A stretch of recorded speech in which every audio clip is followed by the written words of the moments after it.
Bilateral relations between our countries have reached an unprecedented high level in the past few years due to the special attention paid to these relations by President Putin and Chairman Kim Jong-un.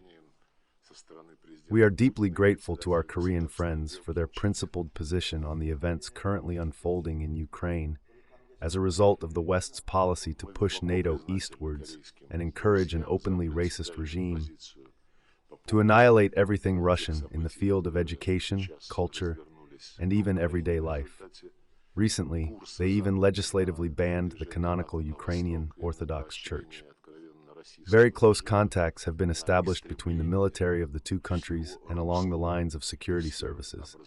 This also allows us to solve practically significant and important tasks for the security of our and your citizens. Our traditional, historic, friendly relations, which have passed a complex path today, thanks to the special attention and energetic leadership of our esteemed comrade President of the State Affairs of the Democratic People's Republic of Korea Kim Jong-un and esteemed President of the Russian Federation Vladimir Putin, have reached a new level of invincible military comradeship, as well as strategic relations with a 100-year perspective. 9. Lavrov listening.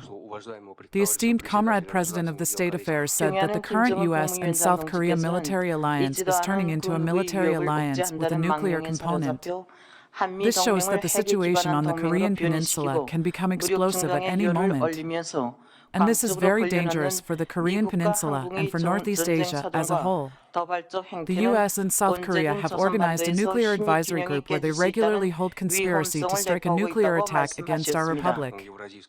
This year, U.S. aircraft carrier strike groups have already been deployed 3 times in the waters around the Korean Peninsula. A modern U.S. Navy strategic submarine has arrived in South Korea, and U.S. Air Force strategic nuclear bombers have flown over the Korean Peninsula 5 times.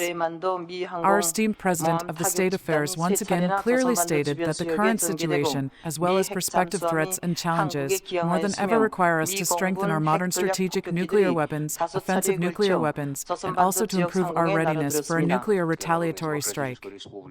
And once again assured that our country will in no way change its course to strengthen its nuclear forces.